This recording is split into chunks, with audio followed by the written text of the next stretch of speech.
me about the witness protection program. Like you went into witness protection, but you got out of it. But how does that work? Like, I mean,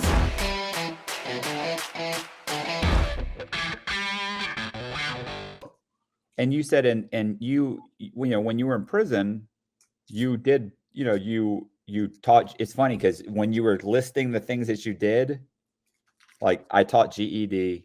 Yeah. I was in the reentry classes. You know, as it's funny, everything you were listing. I taught the ACE courses for real estate for 10 years. Yeah. So, you know, there's a lot of same things. Well, what I did, you know, I got a theology degree while I was in there. Right. Took a 4-year course. I did it in 2.5 years. You know, sometimes you got time in there. Yeah, yeah. And so I did that. Still difficult, I became a though. GED teacher. I started a Bible class there. And actually, when I was at Sandstone, I started that. And that went on to every prison I had gone to. And, you know, I love teaching. And with my background in construction, I started a class there. I wrote the curriculum. So when these guys were going home, I'm teaching them about concrete, floor joists, rafters, how to use a tape measure, how to add and subtract, and teaching them geometry. And a lot of guys, I think, left there and they had some skill to go work in the construction field. So I was proud of that. Yeah. People would be shocked, you know, guys watching this. It like, I taught guys that they couldn't add and subtract. They damn sure couldn't do fractions and multiplication. I mean, that was extremely foreign. Some of these guys I'm shocked how they counted their own money. Yeah. But, you know, you teach them those things, and there were classes on how to do estimates. And I actually know guys that got out and do construction estimates full time. That's all they do, just from the classes that they taught in prison. Well, you have to remember, that's what I did since I was a kid. Right. Building houses, breaking down blueprints. I mean, I did this for years. So it was easy for me to go in and start teaching these kids what to do. Yeah, it's a good feeling. There's a lot of men in there too that needed help. Right. Well, I'm going to say it's a good feeling too. Well, I'll tell you something. Every time a guy got his GED, it was a great feeling. I used to post it up. You know, when they graduated from any of my classes, theology class, carpentry course, we gave them certificates. And I was proud of them. And it does bring some pride back to you. Oh, yeah. You know? And I really enjoyed it. I loved it. I really did. The real estate course for me was amazing because I would teach this, you know, this thing that I knew inside and out.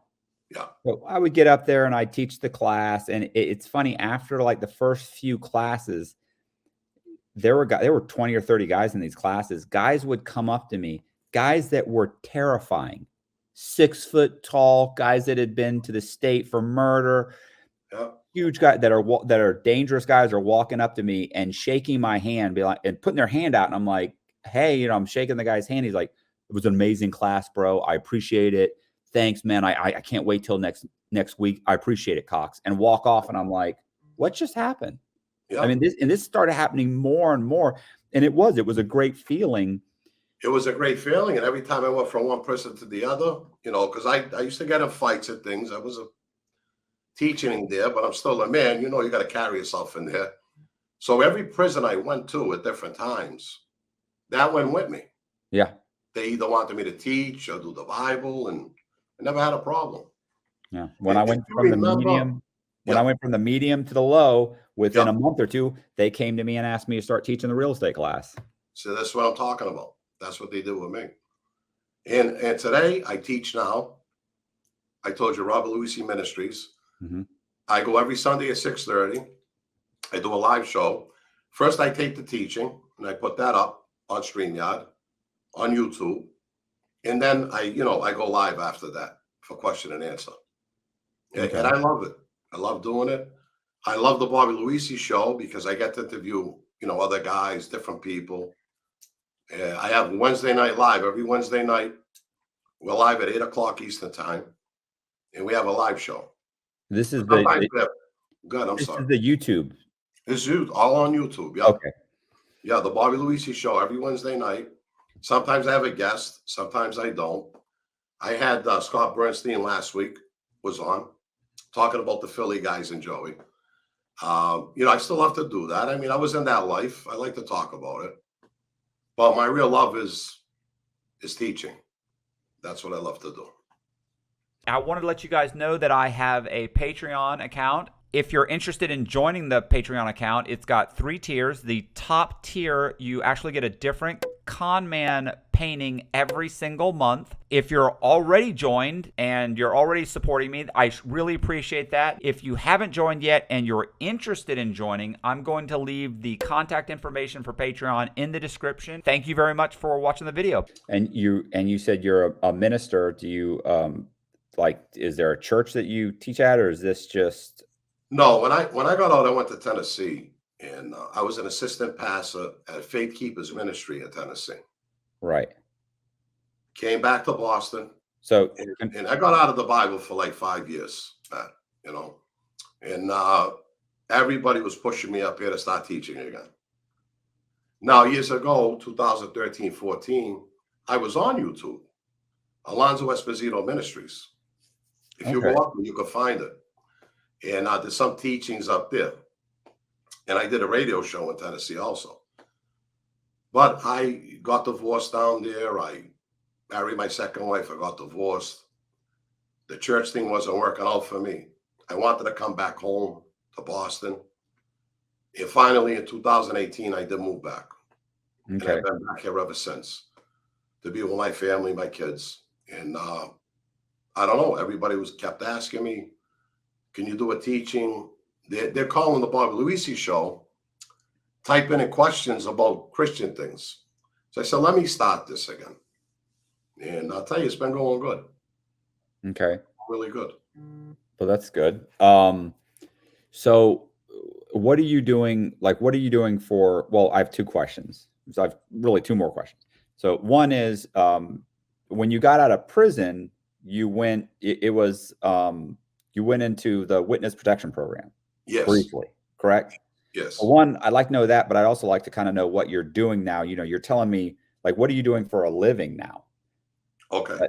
But first, explain to me about the witness protection program. You went into witness protection, but you got out of it. But how does that work?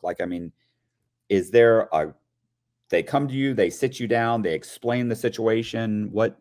Well, just because, one time I kind of helped the government, I guess you could call it. I don't know. Right. And I was in the units, and they had to put me in there. So I was in the units. Not everybody gets this. But what happened, they came to me over the Gardner Art Museum. All that art was stolen in 1990. Right. Supposedly, the guy, Bobby Garrenti, that was with me, was one of the guys that went in there. Right. So let me clarify something. Only because I've watched a couple documentaries and I read a book by the FBI agent that investigated it. So the Gardner Art Museum it's an art museum in Boston that a couple of police officers showed up one night, knocked on the door. The security guards came to the door because they saw that they were police officers. They let them in. Well, it turns out that they were thieves. Probably mob related guys. They tied them up and they went in and they stole 13 paintings. A few of them were Rembrandts, I believe. Yep. And then they took off, and it's the largest art museum heist in history, I think. Right? Is it still the case? It's still is. They've never recovered any of the artwork. None of it. And it's really, if anybody watching this, there was a great documentary on Netflix, and it was like it was like a 3 or 4 part documentary. Goes into who they may have done it, may not have, and there's multiple different theories on who did it, and it's unsolved. I actually did a show with Steve Kirkton. While I was away, he wrote about me in the book because Bobby Garrenti ended up coming on my crew, I think around 93. And we were sitting in a safe house one time, we're on the couch, and someone came on the TV. They're talking about the yacht heist. He said, Bobby, you know where it's buried? It's under a slab in Florida. Can we move it anywhere? At that time, we're going to New York, Philadelphia, we're meeting all these people. And I said, I'm not into that. I wouldn't know what to do with it. So I dropped it. I never pursued it, never talked to them about it again. Let's go. Let's go. Yeah. Grab a shovel. Let's go. Yeah. I didn't know what to do with it. So I didn't want to get involved with it. He passes away, Bobby, and the feds came to me. They knew he was with me, and they wanted to know what I knew about it. And I told them what I knew about it. And I only said it because Bobby passed away. I would have never said nothing about Bobby Garante. I love the guy, but he was gone. And they asked me about Bobby Gentile. If you see, he's involved in all that. And I told them Bobby Gentile never said anything to me about the artwork. They says, all right, if you help us with this, we'll put you in the witness protection program. Okay. Well, they'll try to. In the meantime, they were out of the Connecticut office. The Boston office calls. They had picked up Enrico Ponzo. He was on the land for 13 years. He was one of my enemies. Not a made guy, not even liked. Not that he didn't have friends, but in our circle, he wasn't liked by anybody. And they came to me and said, where are you going when you leave here? Because you're going to be subpoenaed to the trial.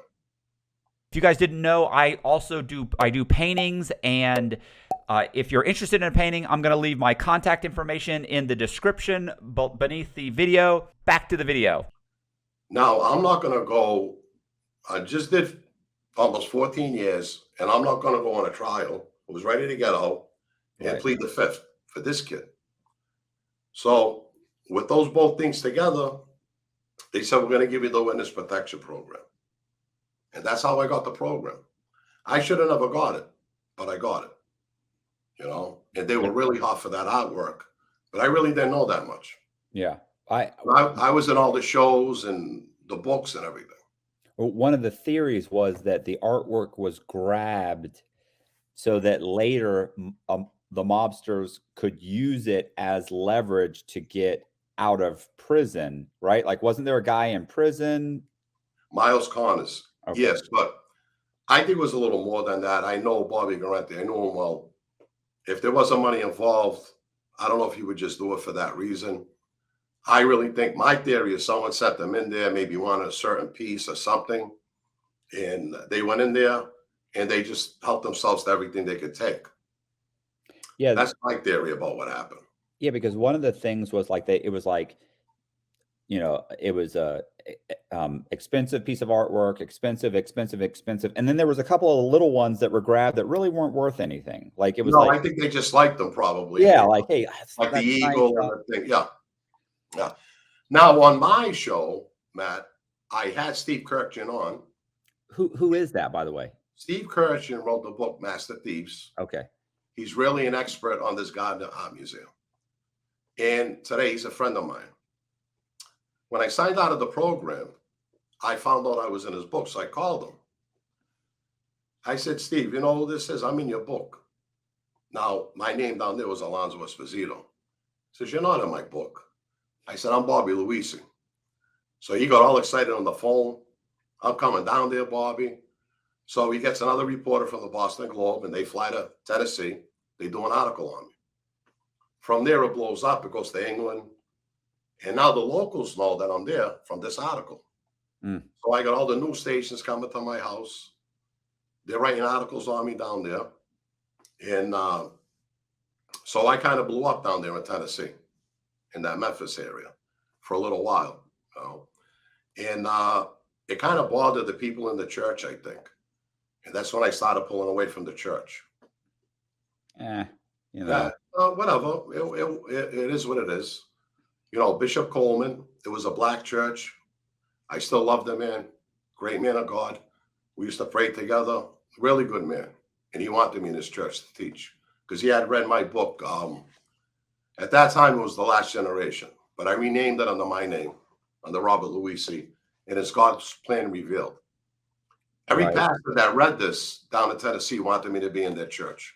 Right. And I'll make sure that my video guy puts the all the links in the description, because you have 2 books. Yeah, I have 2 books, From Copper to Christian. This Right. book is just coming out. This is about that demon experience I had. It's more like a testimony and me growing up in the mob, so that's in that. This is a good book. It's really not a Christian book. Right. It crosses over, but it's mostly about my life with the mob. Yeah. Well, you can't, you've got to tell what happened up to that point. Right, exactly. So I don't see how you could, make it unless what are you going to do? Every other page, throw in hey, I was a bad person. I did bad things. I did this, and nobody wants to I read didn't do it like that. I did the story, and I actually did it in a chronological order. That's how I wrote it. Right. And right up to that thing that happened to me, and that encounter, and then shortly after that, and then getting arrested. So I think it's a good read. It's fast, and I think people will like it. What I'll do afterwards is I'll send you the links. Okay. Have to you my website, to Etsy, and to eBay, where they can get the book. All right. Have you done it on Audible yet, or? No, I haven't done that. A lot of people are asking me that. You've got to. Listen, I actually have a real issue reading. Like I'm dyslexic. I went to Okay. all the schools I went to were for kids with learning disabilities. I read at probably a 4th grade level. Like, you don't want to hear me read. So I actually got somebody that actually read my book for me, the audio version, and then I split the royalties with them. And, that was nice. but we talked about you being pretty tech savvy. You feel comfortable. You're doing the StreamYards. You honestly could just read the book and put it up on Audible. And if you didn't want to do that, or you wanted help with it, I can give you the name of the guy that helped me, and he'll help you. I mean, I don't know what he'll want for it, but he would help you, because people would want to hear you read it. People are very irritated when they get my book and realize I'm not narrating it. Yeah. Yeah. I think I would narrate it myself if I was going to do that, because other people have asked me that, Matt. Yeah, you have to. I know people, they like to put the earplugs in and just listen to the story. I do that with the Bible sometimes, audible. I want to hear it. And I know it's a nice thing to do. I'm just trying to do everything myself. You asked me before what I did for a living. I ended up, I had 2 great jobs down in Tennessee. Then I got into the car business.